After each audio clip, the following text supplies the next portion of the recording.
সুপ্রিয় ভিউয়ার আসসালামু আলাইকুম। ভিলেজ বয় আমির ওয়ান চ্যানেলে নতুন একটি ভিডিও নিয়ে আসলাম। আর আজকের ভিডিওটি হচ্ছে আমরা যারা শালিক পাখি লালন পালন করি আমরা কোন কোন বিষয়ের উপর বেশি গুরুত্ব দিব শালিক পাখি লালন পালনের ক্ষেত্রে, এই বিষয়গুলো নিয়ে আলোচনা করব। তো শুরুতেই একবার বলে নিই, আমার চ্যানেলটা এখনও যারা সাবস্ক্রাইব করেননি প্লিজ আমার চ্যানেলটা সাবস্ক্রাইব করে নেবেন, পাশে আসা বেলটা বাজিয়ে দেবেন। তো চলুন বন্ধুরা আমরা আলোচনা করি গুরুত্বপূর্ণ বিষয়গুলো। যে বিষয়গুলো নিয়ে আজকে আলোচনা করব, শালিক পাখির খাঁচা পরিষ্কার, শালিক পাখির খাবার, শালিক পাখি অসুস্থ হয়েছে কিনা, পাখি ভালোভাবে পোষ মেনেছে কিনা, পালক পরিবর্তনের সময় এবং ভালোভাবে কথা শেখানোর সময়, এই বিষয়গুলো নিয়ে আলোচনা করব। আর এই বিষয়গুলো সবচেয়ে বেশি গুরুত্বপূর্ণ। তো প্রথমেই আলোচনা করি শালিক পাখির খাঁচা পরিষ্কার। মূলত আমরা যারা পশু পাখি পুষি লালন পালন করি, এই খাঁচা পরিষ্কার যত ভালোভাবে রাখতে পারবো, যত বেশি এই খাঁচা পরিষ্কারে গুরুত্ব দিব, তত আমাদের পাখিগুলো সবসময় সুস্থ থাকবে, ভালো থাকবে। কারণ এই খাঁচা আমরা অনেকেই অলসতার কারণে খাঁচাগুলো পরিষ্কার করি না। আর এই খাঁচাগুলো পরিষ্কার না করার কারণে আমাদের পাখিগুলো অসুস্থ হয়ে যায়, বিভিন্ন রোগে আক্রান্ত হয়ে পাখি অনেক সময় মারা যায়। তো আমি আমার সবগুলো ভিডিওতেই বলেছি সবসময় আমাদের খাঁচা পরিষ্কার রাখবো, খাবার পাত্র, পানির পাত্র, ভালো পানি ভালো খাবার পাখিকে দেব। শালিক পাখির খাবার, এবার আসুন আমরা শালিক পাখির খাবার নিয়ে আলোচনা করি। শালিক পাখির খাবারে আমরা কেন এত গুরুত্ব দিব? অনেক সময় দেখা যায় আমরা যারা শালিক পাখি পুষি লালন পালন করি এই খাবার দিতে অলসতা দেখাই, আর এই অলসতার কারণে আমাদের মায়ার ভালোবাসার পাখিগুলো অনেক সময় মারা যায়। আমরা যে পাখিকে খাবার দেব সেই পাখির খাবারটা সবসময় ভালো খাবার দেব। অনেক সময় আমরা দেখা যায় ব্রয়লার ফিড অনেক দিন এনে গড়ে রেখে দিয়েছি, এই খাবারগুলো নষ্ট হয়ে গিয়েছে, সে খাবারগুলো পাখিকে দেই আর এই খাবারগুলো খেয়ে পাখি অসুস্থ হয়ে যায়। আমাদের অজান্তেই পাখি অসুস্থ হয়ে যায়, তারপর পাখিগুলো দুর্বল হয়ে মারা যায়।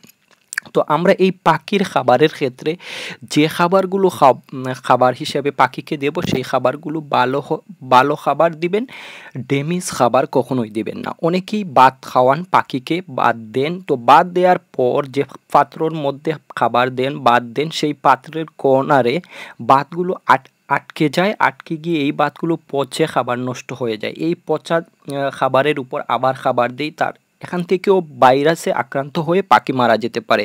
তো এই বিষয়টাও লক্ষ্য রাখবেন। আর খাবারের ক্ষেত্রে শালিক পাখিকে আপনি যেটা শিখাবেন সেটাই খাবে। তবে ব্রয়লার ফিড দিয়ে শালিক পাখি লালন পালন করা সবচেয়ে ভালো। আর এভাবে যারা পাখি পুষেন লালন পালন করেন ব্রয়লার ফিড দিয়ে সবসময় পাখি ভালো থাকে, সুস্থ থাকে। অনেকে আবার ভাত এবং বিস্কিট কলা এইসব দিয়ে পাখি লালন পালন করে থাকেন, তাদের ক্ষেত্রে বলবো মাঝে মধ্যে ব্রয়লার ফিড খাবার পাখিকে খাবার খেতে শিখান, দেখবেন আপনার পাখি সবসময় ভালো থাকবে, সুস্থ থাকবে। পাখি অসুস্থ হয়েছে কিনা এটা আমরা সবসময় লক্ষ্য রাখবো। আর এই অসুস্থতার লক্ষণ, অসুস্থ হলে কি ওষুধ দেবেন, কি মেডিসিন দিবেন, এই বিষয়গুলো নিয়ে আমার চ্যানেলে অনেকগুলো ভিডিও তৈরি করেছি। আপনারা যারা এই ভিডিওগুলো দেখেননি এই ভিডিওগুলো দেখে নেবেন। যারা ভিডিও দেখে অনেক সময় খুঁজে পান না, এই ভিডিও আপনার যে বিষয়টা জানতে চান সেই বিষয়টা খুঁজে পাচ্ছেন না, আপনাদের উদ্দেশ্যে বলবো প্রতিটা ভিডিওর শেষ দিকে প্লেলিস্ট অ্যাড করে দেই শালিক পাখির, শুধুমাত্র শালিক পাখির প্লেলিস্ট অ্যাড করে দেই। এখানে ক্লিক করে আপনি শালিক পাখির অল ভিডিও পেয়ে যাবেন। তাছাড়া আপনি যদি আমার চ্যানেলে ঢুকে ভিডিওতে ক্লিক করেন তাহলে একটার পর একটা ধারাবাহিক আমার সব ভিডিও চলে আসবে। এখান থেকে আপনার যে বিষয়টা জানার প্রয়োজন সেখান থেকে দেখে নিতে পারবেন। পাখি ভালোভাবে পোষ মেনেছে কিনা এই বিষয়টার প্রতি বেশি গুরুত্ব দেব। কেন? আমাদের পাখিগুলো সব সময় আমরা আদর করতে চাই, কাছে কাছে রাখতে চাই, হাতে বসাতে চাই, কাঁধে বসাতে চাই, মাথাতে বসাতে চাই। তার জন্য পাখিকে ভালোভাবে পোষ মানাতে হবে। আর এই পোষ মানানোর সময়টা হচ্ছে ছোট্টবেলা থেকে আপনি পাখিকে নিজ হাতে খাবার দিবেন, সবসময় পাশে রাখবেন, পাখিকে বেশি সময় দিবেন। আর ছোট্টবেলা থেকেই পাখিকে পোষ মানানোর সঠিক সময়। আর এই পোষ মানানো নিয়েও আমার চ্যানেলে বিভিন্ন বিষয় নিয়ে, বিভিন্ন টপিক নিয়ে, বিভিন্ন পদ্ধতি নিয়ে আমি ভিডিও তৈরি করেছি। এটা নিয়েও আপনারা আমার চ্যানেলে ভিডিও পেয়ে যাবেন। এখান থেকে ভালোভাবে বুঝতে পারবেন কিভাবে পোষ মানাবেন। যেহেতু এখন বাচ্চা পাওয়ার সময় নেই, তার জন্য এই বিষয়টা এখন অনেকেরই প্রয়োজন নাই, অনেকেরই এখন যে সময়টা আছে সে সময়টা হচ্ছে শালিক পাখির পালক পরিবর্তনের।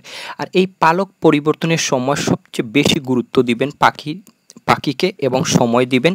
কারণ এই পালক পরিবর্তনের সময় অনেকে বলেন কান ফুটার সময়, অনেকে বলেন পালক পরিবর্তনের সময়। কান ফুটার কোনো বিষয় না, এটা আমি আমার অনেকগুলো ভিডিওতে ক্লিয়ার করেছি, আপনাদের বোঝাতে চেষ্টা করেছি যে কান ফুটার কোনো বিষয় নেই পাখির। শুধুমাত্র পালক পরিবর্তনের সময় পাখিটা দুর্বল হয়ে যায়, অনেক পাখি খাবার কম খায়, খাবার বন্ধ করে দেয়, অনেক পাখি এই পালক পরিবর্তনের সময় মারা যাওয়ারও সম্ভাবনা থাকে। কারণ কি, এই পালক পরিবর্তনের সময় পাখির শরীরে একটা ব্যথা চলে আসে, আর এই সময় পাখি অল্প খাবার খায়। আর যদি কোনো কারণে খাঁচা অপরিষ্কার থাকে, খাবার নষ্ট থাকে, তাহলে পাখি অসুস্থ হয়ে যায়। তো এই সময়টা সবচেয়ে বেশি গুরুত্বপূর্ণ। এই সময়টাতে পাখিকে ভালো খাবার দিবেন।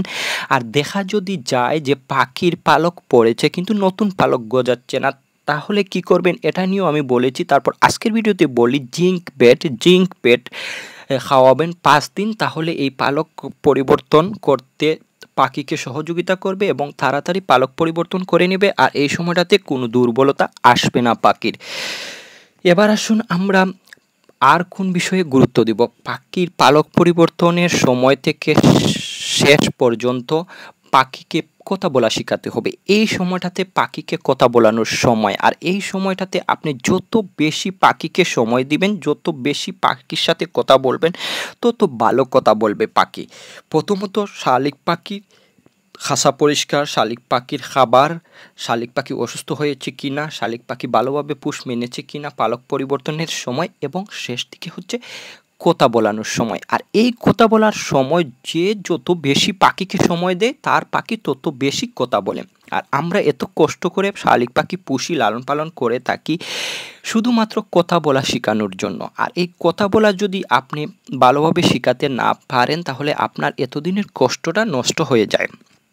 তো এই সময়টাতে পাখিকে বেশি সময় দিবেন। আর এই সময়টাতে পাখিকে কিভাবে সময় দিবেন এই বিষয় নিয়েও আমি ভিডিও তৈরি করেছি। তারপর আজকে আরও একটু অল্প করে বলে নেই। পাখিকে কথা বলা শেখানোর সবচেয়ে ভালো সময় হচ্ছে সকালবেলা আর রাত্রে অন্ধকারে পাখির সামনে কথা বলা।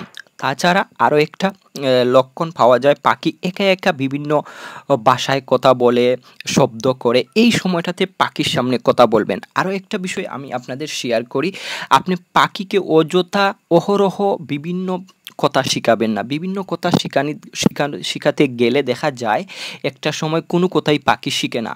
পাখি তো আর মানুষ না যে মানুষের মতো অহরহ কথা বলবে, 3, 4টা 5টা কথা বলবে। আর এই পাখিকে 3, 4টা 5টা কথা, যে কথাগুলো শিখাতে চান সেই কথাগুলো পাখির সামনে বেশি বেশি বলবেন। আর সব সময় বলবেন, যে যত বেশি বলবেন, যে যত বেশি পাখিকে সময় দিবেন, তার পাখি তত বেশি কথা বলবে। আর এই কথা বলা শেখানোর সময় চেষ্টা করবেন পাখিকে রাগী করে তুলতে। আঙ্গুল দিয়ে পাখির সাথে খেলা করবেন, পাখি যেন আপনার আঙ্গুলে টুকর দিতে চায়, পাখি যেন আপনার হাত দেখে রেগে যায়, আপনাকে দেখে রেগে যায়। এরকম পরিস্থিতি হলে পাখি দ্রুত কথা বলে, আর রাগী পাখিগুলো ভালো কথা বলে। এটা আমি আমার অনেক ভিডিওতে বলেছি। একজন ভিউয়ার কমেন্ট করে হেসেছেন, ভাই পাখিকে কথা বলাতে হলে রাগাতে হবে, এটা প্রথম শুনলাম। তো আল্লাহ হাফিজ ভিউয়ার, সবাই ভালো থাকবেন, সুস্থ থাকবেন। আরও নতুন কোনো বিষয় নিয়ে, নতুন কোনো ভিডিও নিয়ে আপনাদের সামনে আসবো।